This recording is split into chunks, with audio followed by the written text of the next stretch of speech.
The mission of Tobert and Tobert is to honor God by rendering compassionate litigation services to businesses, organizations, and individuals. If I could have everybody's attention, please. If I could have everybody's attention, please. Thank you. I want to be able to read this so that everybody can hear. Thank you. Partners Michael and Shalise Tobert had one goal in mind when forming the law firm of Tobert and Tobert LLC, to create a faith-based law firm built on Christian principles and to provide the best, most affordable legal services to businesses and individuals. Michael and Shalise were married in 2006 and met as kids in Gary, Indiana in 1987. As children, both dreamed of one day starting a law firm in their hometown. Tobert and Tobert was launched on January 26, 2015, and a new way to deliver legal services was born. Specific details about each. Shalise was initiated into the Omicron Theta chapter of Delta Sigma Theta sorority incorporated on March 29, 1996, and is currently a member of the Gary alumni chapter. Shalise is the current chapter parliamentarian and serves on the nominating committee, but has had several roles in Gary alumni chapter over the years, including being the first risk management chairperson developing the chapter's risk management guidelines. She has served as financial secretary and has been a member of many committees, including scholarship, arts, and letters, economic development, as well as being advisor for New Ada chapter for 5 years. Michael is a proud and active member of Kappa Alpha Psi Fraternity, Inc., Gary, Indiana Alumni Chapter. In 2022, he was voted Kappa of the Year by the Gary Alumni Chapter. He also received the C. Roger Wilson Leadership Award given by the North Central Province of Kappa Alpha Psi Fraternity, Incorporated. Ladies and gentlemen, please stand on your feet and help us to welcome attorneys Michael and Shalise Tobert to the floor.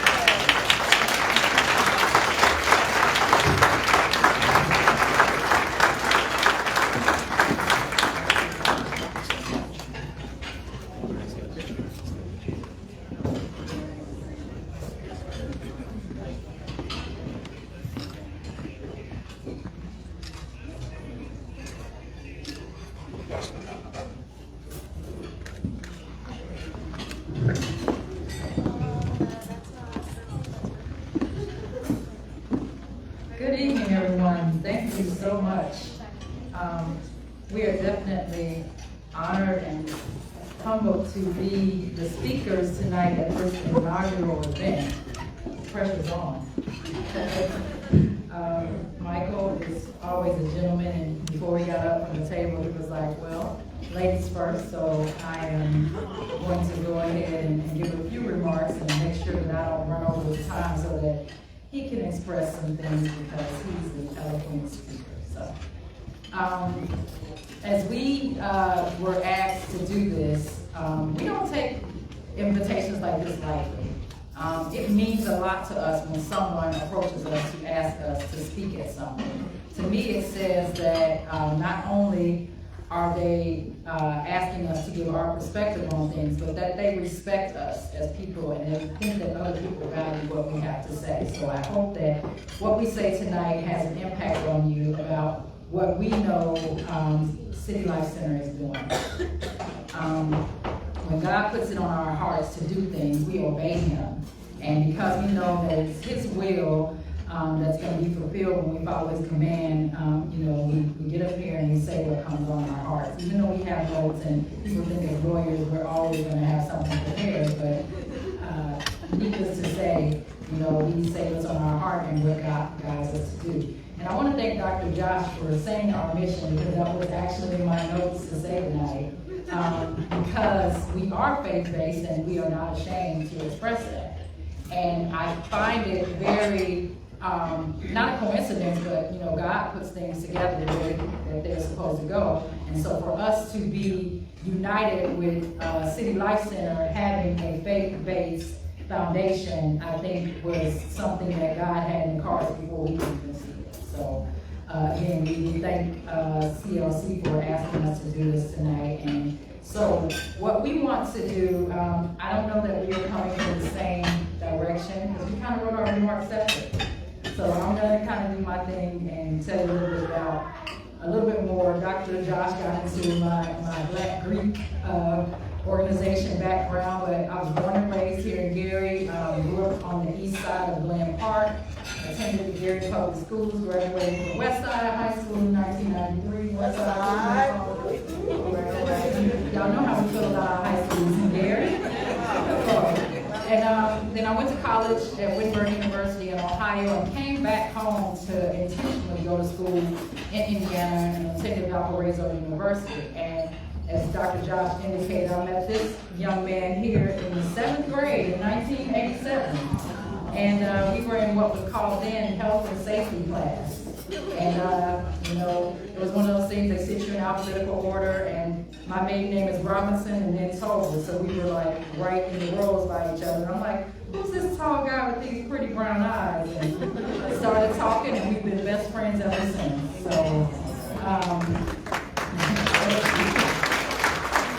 so we attended law school together, and as we grew up over the years, we knew that we wanted to come back to our community and have a law firm. We did our things learning at other places, working at other firms, but it always was the goal for us to have something in the community that raised us. And community is very important to us, so that's why we wanted to be rooted right in Gary, Indiana. So we opened our law firm in January of 2015, and we plan to remain in Gary because if we don't stay there to do things for our community, who will? Right. That's one of the things that, I think that CLC stands for, City Life Center. You heard Dr. Josh talking about living up to the name. Well, being in the city of Gary, being in the community. So living up to that, that's very important to us.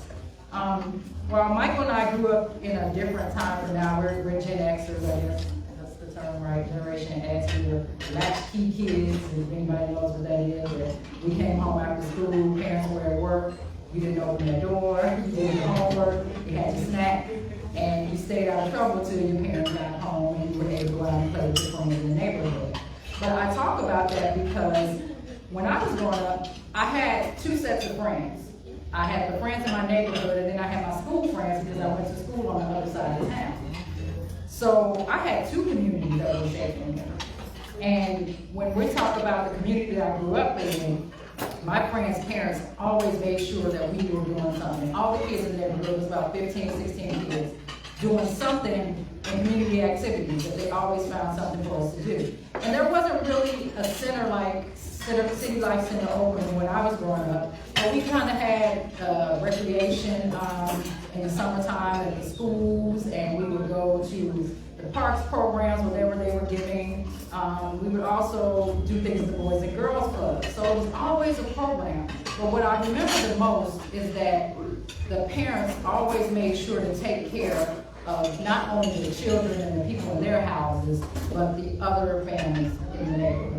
And so that's what the feeling I get from City Life Center, helping families thrive. It wasn't just about my mom and taking care of what was going on in our house. She took care of my best friend. She made sure the young lady down the street that we played with was involved in something. And it was like that with all the parents in our neighborhood. So they got us in programming, like I played tennis because of my best friend's mom found a tennis program with the parks in Gary that was joined up with the National Junior Tennis League. And I played tennis from the time I was 10 until I was 20 years old because of it. I talk about these types of activities because these are the things that City Life Center is doing in the changing times that we have now. They're doing programming after school for youth that not only involve academics, but exposing them to other things that can shape them for the rest of their lives. So those types of things are the things that we're talking about, enriching them, getting mentors for them, allowing them to explore their creative side. You saw the young ladies dancing tonight, Dr. Joshua's daughters. So to allow the kids to explore themselves and also helping the families thrive, because with these programs, children are staying out of trouble. They are focusing on what they want to do with their lives. And it's CLC's dedication not only to the community right now, but to the future of these kids. And I think that's very important. And what I love the most, when I was reading the mission, and how City Life Center works towards this mission, there are core values. If you haven't been to the website, go to the website. And it lists the core values that reflect what I think is the pure foundation of faith on which CLC was founded. And the core values are based on 1 Corinthians 13, verses 1 through 13. So City Life Center's main basis for operation is to impact lives, share the gospel through our daily lives, and show the love of Christ.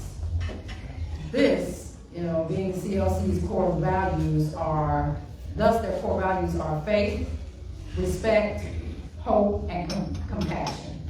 These core values to me are essential to helping families thrive. When you've got a foundation of faith, then you are building on the strongest foundation ever. That's something that we truly believe in. And so by having a community organization that puts that out there, to me says that they are there to make sure that not only our youth, but our families remain strong. And we are here to help support those families. I remember, again, as I grew up, I was kind of an only child until I was about 13 years old. And my friends in my neighborhood were my siblings. And with us doing all these things together, it created an atmosphere of family. And I still talk to most of them to this day. And they've raised their children the same way, putting them in programs. It's a little different, again, from what we grew up in, but you have to have organizations like City Life Center to help put our kids in focused activities, but to also help our families come together and overcome some of the issues that they may have.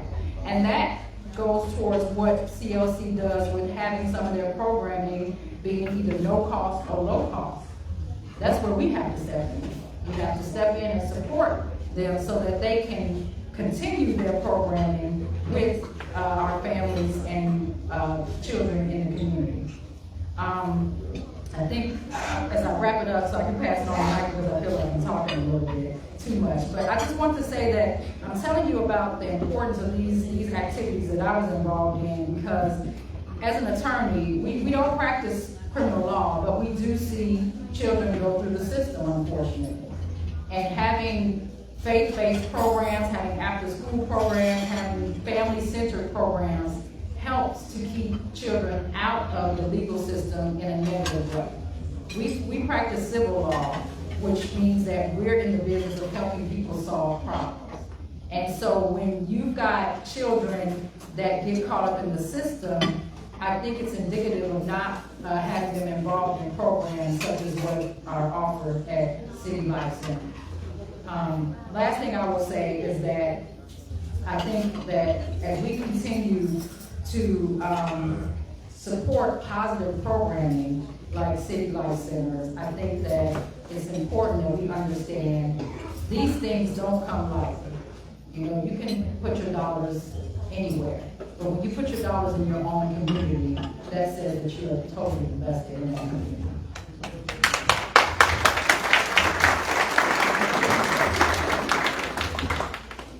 Thank you. Those were great remarks, Shalise. And good evening, everyone. Good evening. I heard this was a fundraiser. Why is everybody so down? God says He's like a cheerful giver. Give yourself a hand. Give yourself a hand. So City Life Center, they think they slick. See, they asked 2 lawyers to come up here and speak because they know lawyers know how to ask for money. That's what we do. Okay, we're gonna ask you for some money at the end. So we're not just here to have some nice chicken and lemonade. We're gonna do an ask at the end. Lemonade. The lemonade is good. Right? Yeah. So first of all, I want to thank God for the opportunity to address you. And I'm just so grateful that City Life Center is in our community, invested in our community, and doing so many wonderful things. So when they asked Shalise and I to speak, we were so honored and humbled to be able to address you. And as lawyers, we always want to know what's coming. We said, all right, what do you want us to talk about? What's the program? What's the agenda? Because we wanted to be able to address you correctly. And they said, just talk about yourself. Talk about what you do in the community and talk about why it's important to have organizations like Center Life. So I'm not going to talk about myself much, but what I do want to do is to talk about kind of some things that impacted my life a little bit and then rope that back into City Life. All right, is that a deal? Everybody with that? Okay, so I just got out of a jury trial not too long ago, so I'm still kind of in jury trial mode. So what happens in jury trials a lot of times is jurors, when we talk to them, we want them to visualize kind of what the end result is and what we would like the decision to be made through visualization. And I usually ask my jurors, I say, close your eyes. I'm not going to ask you to close your eyes, but what I will ask you to do is to take a trip down memory lane with me, okay? And to visualize what it was like in the early 80s. Are you with me? You got the visualization in the early 80s, okay? There was rap music blaring, right? Grandmaster Flash and the Furious Five. They had a song called A Message. Anybody remember that song? I'm going to say a little bit of it. And repeat after me and finish the words if you know it. Don't push me, cause I'm close to the edge. I'm trying not to lose my head. Oh, I'm in the right room. I'm in the right room. Okay, all right. But with rap music and the message also came things in our communities that we didn't like, right? We had drugs. We had all kind of things that ruined people. And just think about, and a lot of you came up in the 80s like I did. You had rap music, you had these problems, and just think about a kid like me during that period of time trying to navigate these treacherous waters and these problems without a City Life Center, without an organization that can help keep us off the street. Lord God, I thank God every day for Master Sensei Gala of the Gala School of Karate, because he bridged that gap for me. So when I would get out of school every Monday, Wednesday, and Friday, I was at his dojo. I was at his dojo learning karate, learning constructive skills, doing things called kata. I learned at an early age how to speak in front of people by doing kata, and I carried that over to this day in my practice. If it wasn't for a place like Dunlap School of Karate taking me off the streets, showing me how to be constructive, showing me how to channel my energy, showing me how to speak in front of people, showing me how to have confidence in myself, respect, deference, and all the things that we want all of our kids to learn, I would not be here today, right? There would not be a Tobert and Tobert. There would not be all the great things that Shalice is doing, that our firm is contributing to this community would not exist. So, with that being said, we need to support organizations that pour into our communities philanthropically, socially, and spiritually, because we are building the next future generation.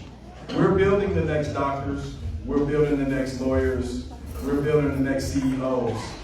And we cannot do that without the bridge that organizations like City Life Center does.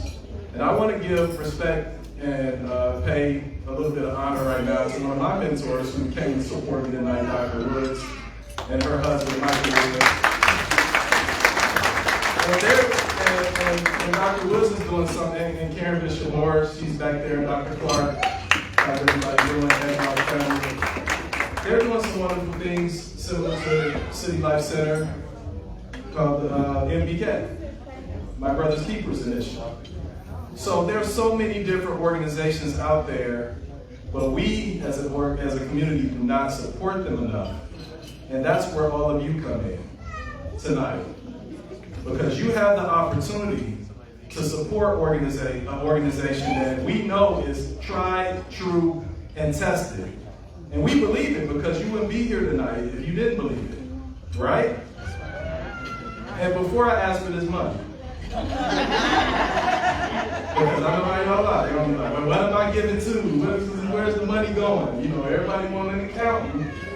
So we're gonna give you an accounting of all the great things the City Life Center is doing, so you know that your money is well spent and is going to a great cause. So let's talk about the after-school snacks and dinner program. Ensuring that no child is hungry so that they can focus on learning. That's important, right? That's worth money, right? So go in your pockets. What you waiting for? All right, we got some more to talk about. All right. Tutoring and homework help. Giving students the academic support that they need to succeed. That's worthy of money and support, isn't it? Yeah. Right? Yeah, right? Hands-on STEM. Sparking curiosity and innovation through engaging science, technology, engineering, and math activities. That's worth something, right? Yeah. Literacy enrichment, empowering students by strengthening essential reading skills needed today and in the future. That's got to be worth something, right? Mental health services, mentoring, the arts, sports and physical fitness, affinity-based clubs, and the list goes on and on and on. So in closing, I want to thank the board, City Life Center, for all that you do in our community, the impact that you have in our community, and all the wonderful things that I know that God will bless you to do for a next 100 million years.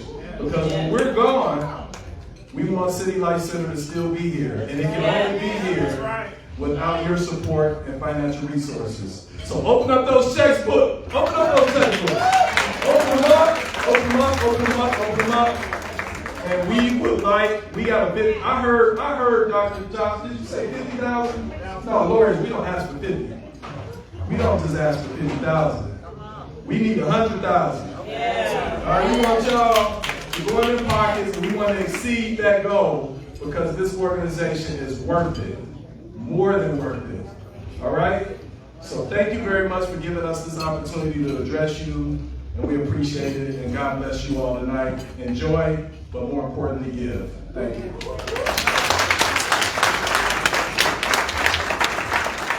And my wife is looking really, really good in this dress right now. That's why I let her go first, but that's a whole we married, I can say that.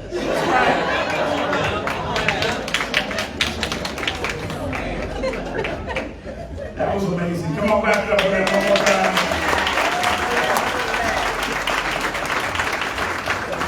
We felt that it was important to have people from the community that we serve to speak to us and speak to this occasion. Let me tell you something. Some of us would not be here had it not been for a program like City Life Center. And I had a lot of programs that I participated in that my parents ensured that I attended. My father made sure every week I had $30 to get back and forth to school because I had to take the bus. I had a harsh reality, y'all. My parents made sure we lived around the corner from the elementary school I went to, so I didn't have to walk far. But when I woke up as a freshman in high school, they said, oh, you got to take the bus. So wait a minute. And so that was a different reality. But my parents worked hard. I didn't know whether they struggled or not. I didn't know whether we had good times or bad times or not because they made it look easy. But how many of you know it's not easy? It's not easy. And there's a lot of parents who we serve at City Life Center. The kids don't know whether or not they are good or not. But I've come across some kids, believe it or not, who they do know that it's not good. They do know that City Life Center gives them a couple bags of food to take with them on the van when they go home because there's no food at home. City Life Center makes sure that they have a hot meal every day. They have transportation to and from our center and then home. But not just that. We have, is that Linda Daly? Hey, Miss Linda Daly. Let me tell you about her. She's a realtor who I saw one day and I rolled up on her because she was outside our building. I said, are you here for City Life Center? She said, I wasn't, but what is City Life Center?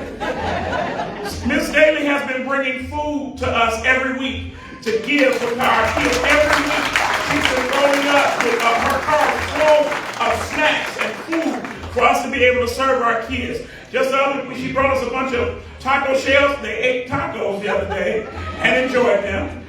So things like that help us to make this thing go. I want you all to look at the program on the inside of it. The last page, there's a list of people who donated and partnered with us to make this thing happen. At the bottom of that page is a QR code. I understand that some of you brought checkbooks. Somebody said, I didn't know it was a fundraiser, but I brought my checkbook anyway. Thank you. For those of you who are writing checks, you can make those payable to City Life Center. For those of you who said, no, I didn't bring a checkbook, but I have mobile, I said you can go ahead and you can utilize that QR code there on the back page, and you can give any amount. Also, for those of you who have cards, you can swipe.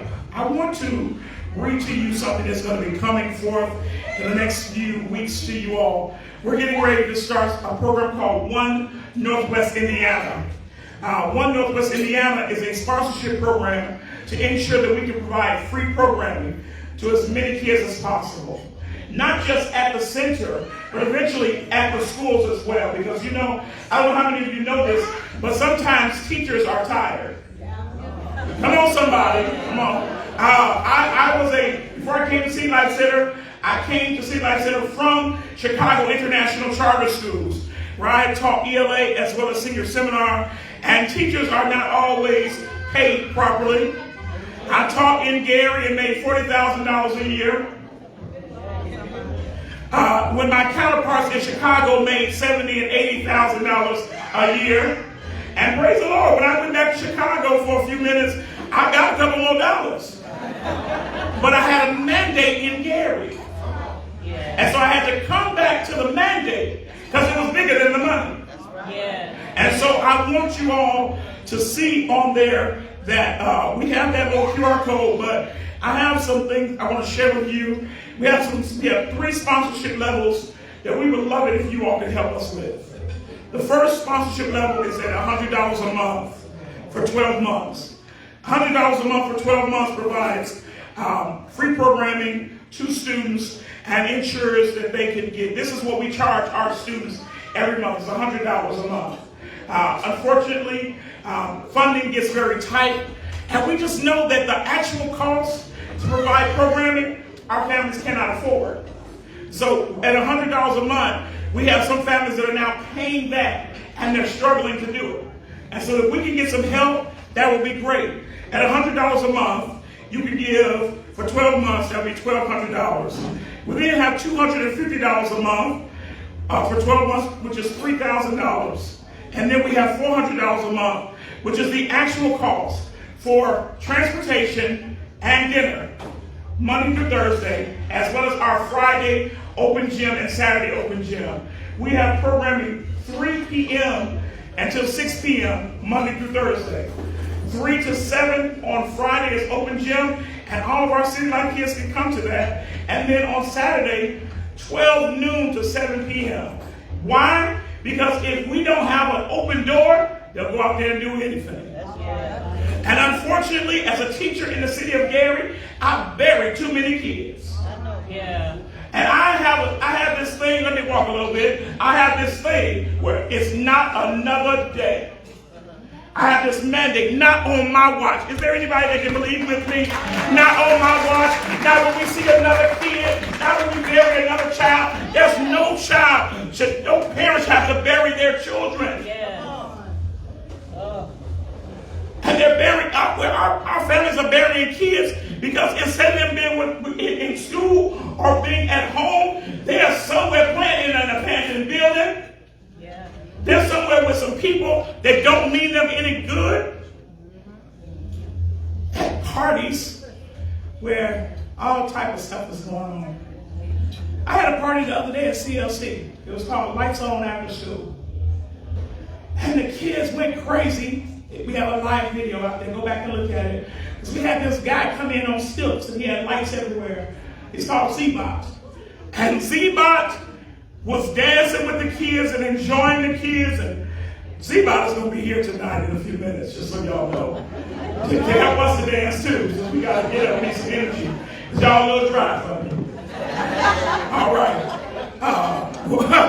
But I believe that somebody here tonight who said, you know what, I remember when I was 12, when I was 13, I had a mentor, I had a teacher. I couldn't stand them.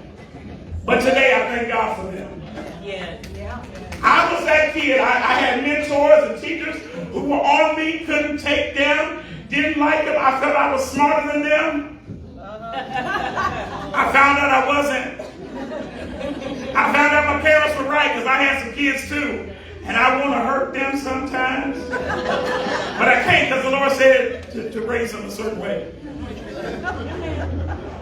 I feel sometimes like, we need to understand that to spare the rod, yes, it is to spoil the child, but the rod is not just beating them. It is correction. It is guidance. And they must be guided right so that they understand and know the way that they should go.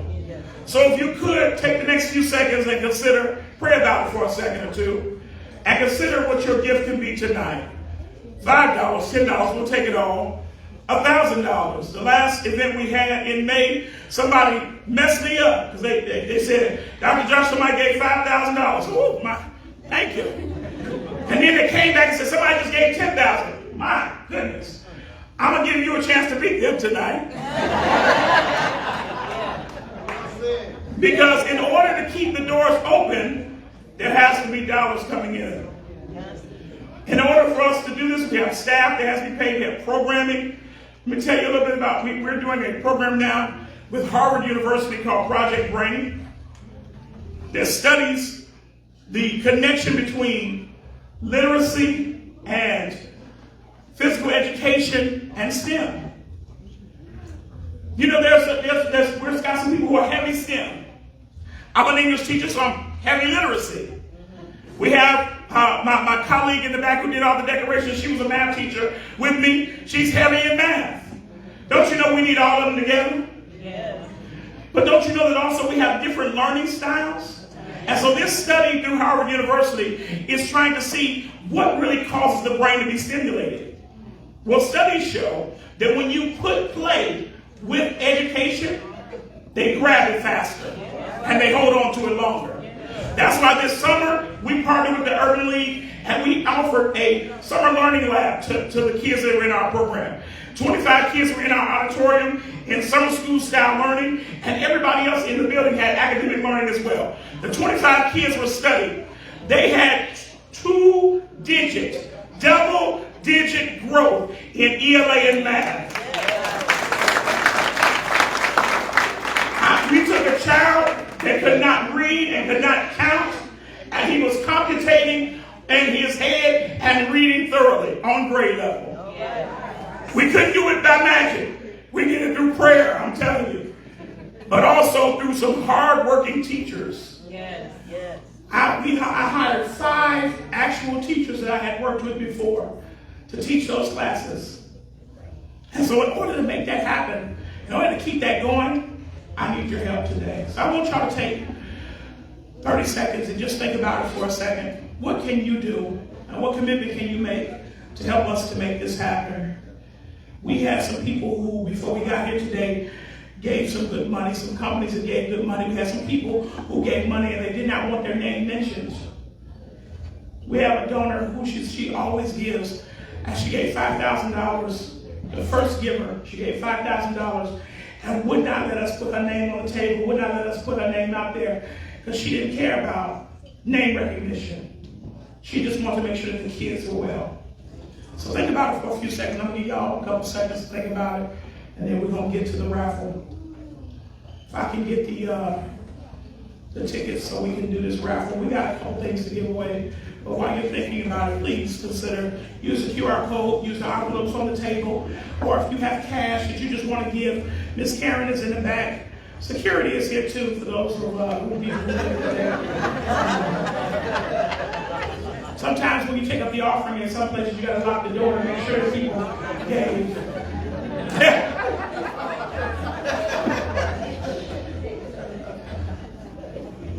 Well, we thank all of you tonight. Well, have you enjoyed yourself thus far? Y'all can clap your hands for me.